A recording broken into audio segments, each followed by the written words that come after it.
Hey guys, how's it going? It's Tanev here. Welcome to episode number 2 of this NHL 23 Draft Glory franchise mode here in Atlanta on my channel with the Atlanta Gladiators. If you guys missed the last episode, go back and check it out. Link will be in the description. And if you do enjoy, show your support with a like, subscription, and comment. But today, we are getting into the 2023 postseason, off-season contract re-signing phase, and then the 2023-24 season. So, last episode, our team didn't do bad. They finished bottom 3, which is where we wanted to be. Obviously, we wanted to be dead last heading into this Connor Bedard draft. But at the same time, we still should be able to get a pretty solid prospect as other guys like Fantilli and Michkov and guys like that are on the board. As long as we don't fall down to pick 6, we should be all right. And yeah, that's kind of where we're at. As far as our teams go, the Birmingham Warriors actually did quite a bit better under the leadership of our rookie Kirill Vorobyov. So yeah, Vorobyov's kind of been the driving force on this team, and we'll see what happens. But we're mainly just going to sim ahead, see what happens here with the team, get some more scouting done, and get to the draft here. So in our first series here against the Rochester Americans, we start up 3-1, and we do close out the series in 6. So not a bad first series there for Birmingham. They get the job done, and on to Utica. All right, so into this second series against the Utica Comets, and we start off losing 2 in a row, and oh my goodness, we lost in Game 7 there in a 5-4 OT loss to Utica. So Birmingham doesn't do particularly bad, which is actually good to see. But now we're pretty much just going to sim right up to the end of the season and the draft lottery. All right, so this year your champions are going to be the Winnipeg Jets and the Coachella Valley Firebirds. So interesting teams there, not exactly your main picks to win it, but they get the jobs done. So Winnipeg ends up beating out, let's see, Vegas, Colorado, Edmonton, and Carolina to get the cup. That's pretty impressive. And then Coachella Valley beats out San Diego, Ontario, Rockford, and Utica. So Utica, we could have potentially made it to the finals had we just beaten Utica, but that's okay. So taking a look at the progress reports here on this team, and we should have some growth from certain players. Obviously, Coghlan, Lizotte, that makes sense. Vorobyov up to an 82, not a particularly great season. 55 points in 82 games isn't bad, but I think he will likely be in our NHL team next year just because he's kind of exceeded the AHL limits. And then look at this here. My goodness, Trenton Kidd has pretty much all natural growth of 13, 16, like really high natural growth, up to a 68 overall by the age of 19. So keep an eye on him. He might turn out to be a pretty amazing playmaker if he continues to develop. His skating's not particularly great, but nothing really is on him yet, except for maybe, I think I saw one like 84 stat there, if I was not mistaken. Maybe it's just the 81 offensive awareness. Yeah, no, he's got 83 passing, so he's going to be a really good playmaker. Probably have 99 passing by the time he's like 21, 22. So, yeah, keep an eye on him. But really, that's about it for now. We don't really have a ton of prospects in the system that have grown efficiently. So, yeah, let's just move along, get to the draft, and see how it goes. All right, so looking at the lottery here, are we going to win it? And no, we're not. But we are going to be picking 3rd, which, hey, the lottery didn't move at all, so we can't really complain about that. We're still picking in a top 3 position. Only Arizona and Philadelphia are ahead of us there. So yeah, we'll take it. Not too bad there, not too shabby. And the Arizona Coyotes should get Connor Bedard. We have a chance at either Adam Fantilli or Matvei Michkov, depending on what selection the Philadelphia Flyers decide is better for their team. So honestly, if I were them, I would definitely be picking Fantilli, but yeah, we'll see what happens. Sometimes the draft just goes straight up in the air, and you never know what happens, but we see some big-name retirees here this year. Jumbo Joe, Shea Weber, Brian Little, Seabrook, Frolik. Okay, not a bad draft or retiree class, and no goalies at all to report on for retiring this year. Okay. So guys, for player awards this year, Austin Matthews would end up winning the Art Ross, Scheifele would win the Hart, Adam Fox would win the Norris, Patrick Kane would win the Lady Byng, Nick Robertson would get the Calder, Kyle Connor would get the Conn Smythe, Connor Hellebuck would get the Vezina, Andrei Vasilevsky would get the Jennings, Luke Shen would get the Masterton, Theodore in San Jose would get the Adams, Ryan O'Reilly would get the Selke, Mark Scheifele would get the Lindsay, and Austin Matthews would get the Rocket. Oh man, okay. So, I probably should have checked the progress reports before or after the end of the proper season, because Lazat's up to an 85, Sherry's up to an 85. Like, this team actually grew a significant amount, to the point where it's going to be a little rough to lose with this team. So, we'll see what happens there, but my goodness. All right. So let's advance here. I've got my draft picks more or less lined up at this point. We've been scouting all season long. And yeah, should be a good draft, hopefully. We'll see what happens. But we got pick 3. So as we get into this draft, we got Arizona and Philadelphia ahead of us. Obviously, one of them should be picking Bedard. And yes, Arizona is going to take Connor Bedard. Not surprising there. Oh, hold on. What just happened? Detroit. No. Detroit just made a trade. Hold on. What just happened? No way. Detroit made a... They traded the 23rd overall, Andrew Copp, and 2 other assets for the 2nd overall pick. All right. So Philadelphia trades it. That's news to me. And Adam Fantilli is going to end up in Detroit. All righty. Interesting there. All right. So looking at the 3rd overall pick, we should be taking Matvei Michkov. There's no doubt about it, really. He is a little undersized, but at the same time, inside hand shot winger. We've played with just about everybody at this point as far as these 3 prospects go. We had Fantilli in the Newfoundland Growlers Draft to Glory franchise mode last year. We've had Michkov in the Minnesota one last year, and these prospects are very similar builds to what you guys saw in those series. And then, of course, Connor Bedard going to Arizona. That makes sense. That is probably the most accurate play out of everything here as to what's likely going to happen in real life. I mean, it's not guaranteed yet, but that's kind of what I'm expecting. All right, so the Gladiators are going full Russian mode here, I guess, as we end up taking 2 top-end Russian prospects back-to-back in drafts here. I guess technically, what's his name? Technically, Vorobyov is a Latvian player, but still, that's kind of, yeah, okay, all right. Callum Ritchie.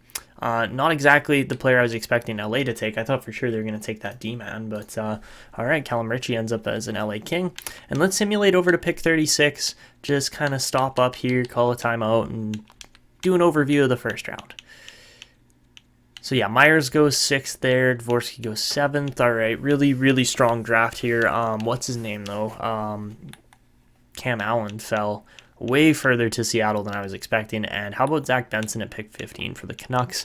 Those are some really good picks there. Beach is a decent defenseman too that we were scouting, but just weren't going to get. Sergei Morozov, pick 21 for the Anaheim Ducks. That's a sweet pick as well. Edward Sale, Brindamore. All right, so not a bad first round by any means. And I'm just wondering who's left on the board here for us to take. I think we're going to end up going with one of these 2 guys here, probably, because I don't really have great scouting reports on a lot of these guys, and I don't necessarily need another goalie in the 2nd round that's only a starter.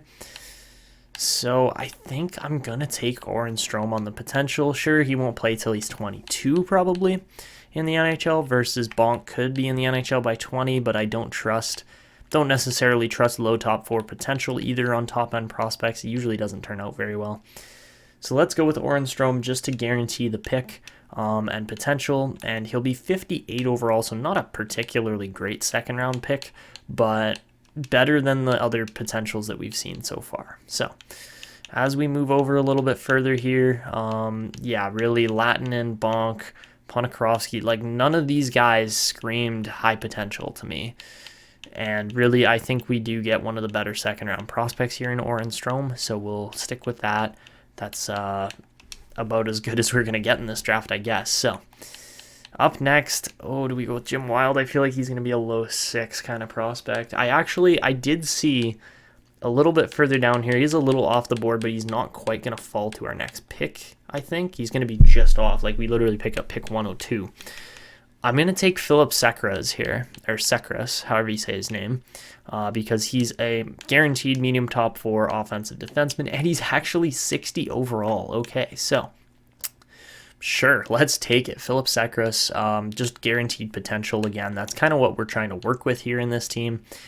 And yeah, medium top 4, medium top 6, I'm definitely feeling those guaranteed picks over the other guys. Mads and Leslie, I guess we could have taken 2, but really, I'm okay with Sakras. He's 5 overall higher and just looks like a better player. So, all right, the rest of round 3 here was pretty underwhelming for the most part. No really superstar picks or anything in there. And for our next pick at pick 102, again, I think we're going to kind of fall off the board here. I saw this Reeves guy, and I'm really hoping he's a top 6 because I would love a top 6 two-way forward with no weaknesses. But if we don't get that, okay, he's medium 9. Okay, so really, 4th round, you're not going to get much better potential than that. Every now and then you'll land a low elite player or two, but I haven't really found any low elite players in this draft, so that is kind of what we're going to have to make do with for now, is some medium top 9 players. I guess the draft was actually, our scouts were actually right when they said this is going to be a weaker draft here, because really I haven't seen any super crazy players yet. But the next guy I was interested in here was a guy that can play both sides of the defensive end here in Teemu Vatanen. I'm really hoping he turns out to be a low elite, and we'll take him. And he's a medium, or a low top 4. Okay, so not great again. I wish he was a low elite. Low elite defensemen really make a difference. Ooh, and Shovel Dave gets picked like 2 picks ahead of where we pick. That sucks. Okay, Viking stat he's 19. Okay, so again, not a great pick. Salvador also 19. Okay, Holton maybe would have been a better pick. Maybe not, but really, again, it's low potential. These guys probably aren't ever going to develop into anything. Like maybe 1 out of every like 50 low top 4, top 6 potential guys actually turn out. So on to the next pick here, and I did see a guy a little bit further down. I was aiming at this guy, Brayden Edwards, just to add another center because, you know, we didn't get a center in Michkov. But the only center we've picked so far, actually, if we look at the last 2 drafts, the only center we picked has been Aron Strome, which is kind of sad. But, you know, I guess we'll go with that because really we're just not gonna land a lot of other defensemen, and, you know, low top 9 in Edwards there isn't great. It's not bad, but it's really not great either.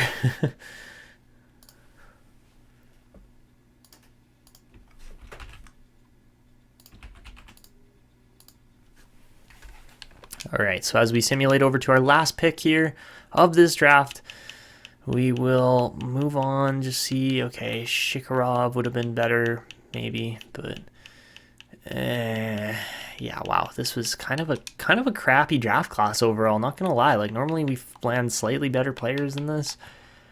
I guess we'll go with Jenkins here, because I don't really know if any of these other guys are gonna be any good. Like, yeah, there's just no point. Okay, let's go with Jenkins, sorry. And he's okay, medium bottom 6. Power forward in the 7th round. That's kind of what you expect here late on. And okay, all right. We land Matvei, Michkov, and Aron Strome. That's about it, though. Yeah, year 2 draft class really only lands us Michkov for the most part, and I guess we'll go with that because, yeah, cool. Okay, so that's our draft for year 2. A bit of an underwhelming draft, in my opinion. I was hoping, you know, maybe we'd land Fantilli or some center up the middle instead that's going to be better, but, you know, we'll stick with Michkov. We're going to have some elite wingers for sure, but the question for the upcoming draft is going to be, can we land a player like, you know, Aaron Kiviharju or somebody along those lines, because yeah, we need some centers in defense for sure. All right, so as we head to the re-sign phase here, looks like we only got 1 scout retiring there in Dufresne, or Dufresne, however you say his name, or Dufresne. I honestly don't know and kind of don't care. So as we look at expiring players, we only have a couple RFAs, but we have a lot of UFAs for sure. So yeah, I think we want to try and re-sign most of these guys, but at the same time, if we can't get everybody, then we can't get everybody, right? But really, we definitely have enough money to sign all these guys. It's just more so making sure that we don't like overstack our team, I think is how I would want to state that, because yeah, we've got Vorobyov. He probably could play 1 more year. in the AHL, just at 80 overall. Unless he shoots up to like an 82, 83, something like that, then probably not going to happen. Matvei Michkov, though, will get an AHL season as well. I think that's definitely something we want to prioritize here, is pushing players into the AHL to develop. A guy like Trenton Kidd, I would be intrigued to push to the AHL as well, but we'll see. Zachary, I don't know if he got 14 minutes of ice time. I think we will sign him. And then apart from that, just going to be re-signing the rest of these guys that are already expiring players. So let's get to it. As far as goalies go, David Rittich, we should probably sign for a little bit more than that. I mean, let's see how much money we have left over, because if that's the case, I highly doubt we're going to have any crazy cool or good signings coming up here. But, oh boy, we're going to have a lot of guys reject, aren't we? Yeah, we probably are. Okay, that's cool. All right. A lot of guys are like, I don't think this team can win. Well, obviously this team can't win. We're trying to lose. Like, duh. Okay. Let's do $4 million on these crappy depth players that really don't mean much, but just need to be signed more than anything. All right, so on the second go-around, we get most of those guys. There's only, Schuster and Schooneman. Both defensemen, which kind of sucks, but if we give them one-way deals at like $1.5 million or something, then sure, I guess we can make that work.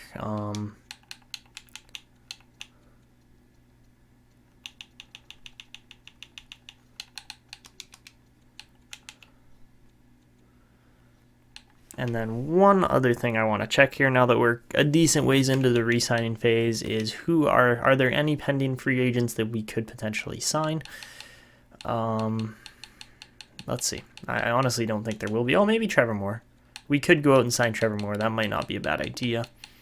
And then, is Suter undrafted? Yeah, we could sign. Okay, so we could sign two fairly decent players there in Suter and Moore. Obviously, we don't. There's no bonus to signing those guys necessarily, because our team isn't going to get better enough to make the playoffs, but they're going to get better enough to screw us out of draft picks. So I think we just pay out David Rittich the remaining like $10 million or whatever that we were looking at here. So yeah, let's do 1 year, like 10-ish million dollars for David Rittich. It's going to be a completely overpriced goalie, and that's okay, because really there's no other way to set this up. Do it. Let's just go with this, and yeah. Rittich 1 year, 10 mil. Shouldn't say no to that, which he does not. And funny enough, our best player is probably one of our cheapest paid players too, in Blake Lizotte. So yeah, he will be getting a good chunk of money coming up here probably, but this team hasn't really improved at all, which is good. We don't want them to get any better necessarily. And all right, I forgot to sign our rookies. So we'll get Kidd, we'll get Zachary, and that's probably it for now. Everybody else can just chill out, relax, and let's see if somehow any prospects slip through the cracks or anything. I mean, probably not, but all right, let's go to free agency. So clear all those off. We don't want a whole bunch of trade offers. It just gets annoying after a while. And all right.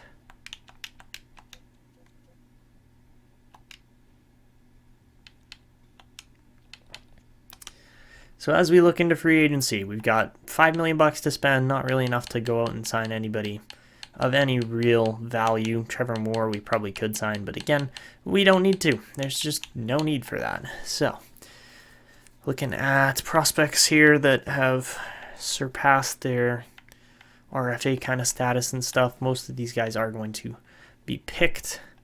Looks like Mark McLaughlin, sure, we could sign him. Undrafted sniper, why not? Go for that. McBain, no, he was drafted. I believe Evan Rodriguez was undrafted. Yes, we could get him too. But again, we really don't need to. I'm literally just trying to bulk up our AHL team more than anything. Joe Pavelski's still there. He's a good player. And then goalie-wise, I don't think we're going for anybody here. No need to. And yeah, all right. So that's literally it. We're signing that one player for our free agency here this year, and let's get to the next season and get on to scouting and everything. So Mark McLaughlin, welcome to probably the worst franchise in the NHL. Alright guys, so here's the team for the upcoming 2023-2024 season. It's not going to be bad. This team is going to be a defensive specialist kind of team, in my opinion. I think we're going to try to get Vorobyov as much playtime as possible. That's going to be kind of the main thing here. Even if he doesn't score a lot, I don't really care. I just want him to get a lot of playtime more than anything else. And yeah, we got, somehow we got an 86 rated Blake Lizotte. I'm sure that'll drop with morale pretty quickly. But apart from that, the team's defense sucks.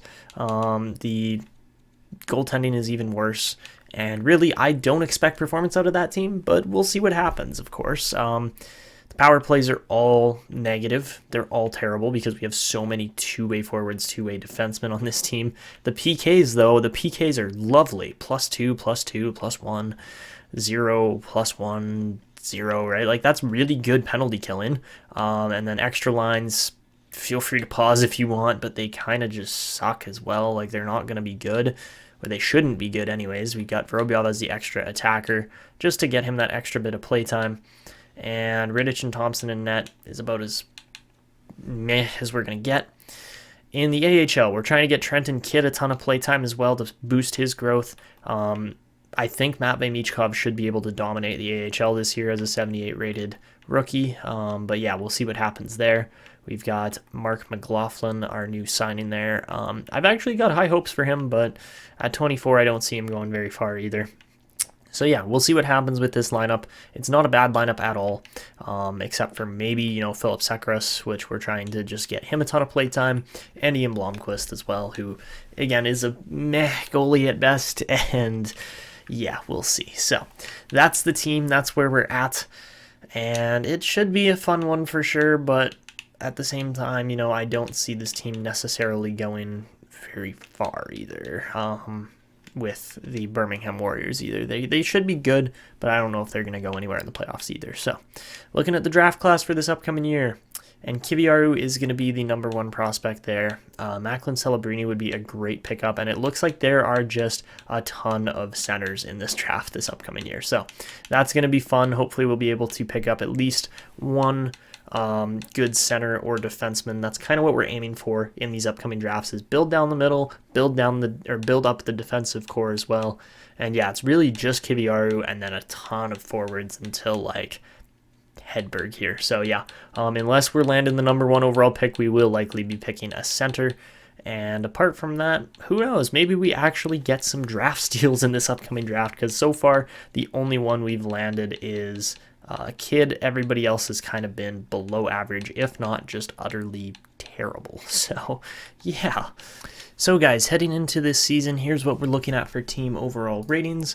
My face cam's probably going to be in the way. Yep, totally is. All right. So let's just bump it up a little bit there.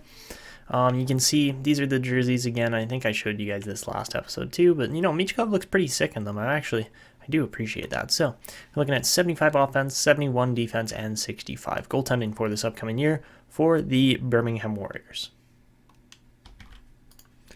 And this year for the Atlanta Gladiators, we're looking at 87 offense, 88 defense, and 78 goaltending. So not a bad team, but definitely no Anaheim Ducks or anybody else like that. Like, we should get spanked this year again, but we'll see what happens.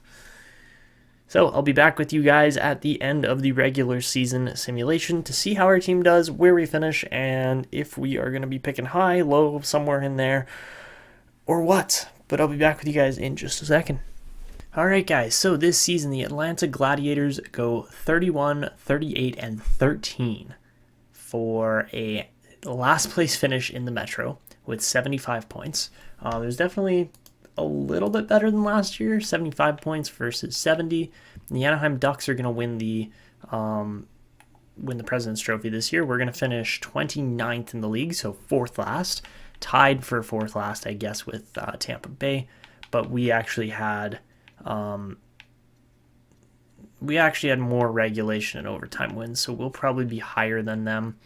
But yeah, Arizona with Bedard, I would assume this year. Yeah, like Cooley and Bedard up the middle there are going to be really good. So, yeah, keep an eye on Arizona. They'll probably turn into a powerhouse pretty quickly with Bedard. And obviously our team's going to take a bit more time. But teams like St. Louis and yeah, I don't know. I wasn't expecting a team like St. Louis to do so poorly this year, but I guess they do. Ottawa kind of makes sense. They don't have a ton of great players, but they have better players than we do. And Dallas as well. Like, how does Dallas finish second last in the league with this team? Like, that makes zero sense to me. But anyways, that's what we're looking at for the standings this year. And I'm not upset with that finish at all. I'm quite happy, actually, with that finish. So, guys, this season, Kirill Vorobyov scores 42 goals in 82 games, 61 points. Very, very solid rookie season from him. I'm actually quite happy with that, and yeah, I think we're going to have a really good standout rookie there and, future leader on this team. 42 goals is a lot of goals to score for just an average kind of two-way forward there, but apart from that, the rest of the team wasn't very good. Connor McDavid's going to lead the league this year with 56 goals, 63 assists for 119 points. Your best goal scorer this year was Austin Matthews beating out Connor McDavid by a singular goal. And the most assists went to William Nylander, which makes sense. And best plus minus, Alexander Barkov and Matthew Tkachuk. All right, so Florida was really solid this year. But yeah, that is your league for the NHL. Nothing too crazy, nothing too special, but really we're just trying to find a couple more steals in this draft class. It's not looking bad. The top end looks really solid, and I'm hoping we get a decent pick, like one of these top 5 would be nice, obviously. I'm really hoping we don't move down too much. But apart from that, yeah, the rest of the draft is kind of looking meh overall. Like, not really great. Not particularly bad either, though, but, yeah, I'm really hoping we can see find some steals as the season kind of winds down here and we get into the playoffs and stuff, because overall, I haven't seen too much yet that really stands out as like, oh yeah, this player's guaranteed going to be a steal kind of thing. Like, I just haven't seen it this year. So yeah, that's what we're looking at for this year, this season, the draft class in general, and hopefully we'll continue to find a couple more picks and steals that I'm actually confident in going after. And something else I totally forgot to point out and show off to you guys was our season that the Birmingham Warriors had. They had a 44-30-8 record, finishing just out of a playoff spot, unfortunately. But yeah, we were in a very solid division there. But Matvei Michkov was able to score 78 goals, get himself up to an 81 overall. And then how about Trenton Kidd here, actually higher rated than Matvei Michkov as a playmaking winger. So yeah, we've definitely found a bit of a steal here. As at pick 69, Trenton Kidd looks like a monster. Great offensive defensive awareness. His skating's actually improved quite significantly over the last season here, and I think we got a serious player on our hands there. So with that, him getting up to an 82 overall, we can technically give him one X Factor now. So that's pretty awesome. And then how about Philip Sekris? Look at this. Up to a 76 overall. We actually have a defenseman on our team now, which is cool because I honestly didn't think we were going to develop a D-man for a while, but based on his puck skills, he's going to be a super skillful offensive defenseman more than anything. His skating's probably going to be garbage, but that's okay. And yeah, I'm really actually quite impressed with how the AHL team did this year. Birmingham I wasn't expecting a lot out of them, but we got more than enough growth to satisfy my expectations for the first season here. So yeah, those two guys definitely going to be making NHL impacts pretty soon on in their careers. And yeah, Sekris was the other kind of big name there. Laxo got up to a 73, which isn't too bad. Strome up to a 61. He's going to take a little bit longer to develop likely. And apart from that, they're just aren't really a lot of guys in here that I'm expecting a lot of growth out of yet. We're still trying to build up that prospect pool, that developmental base for this team, and yeah, it's just going to take a little bit longer, just a couple more seasons before we really have that group of players where it's like, okay, if these 3 or these 4 guys develop all at the same time, we're going to be a contender or a champion within 2 seasons, 3 seasons, right? So it's yeah, it's a good spot to be at right now with this team, but at the same time, missing the playoffs, getting a better draft pick is definitely the main goal on the agenda.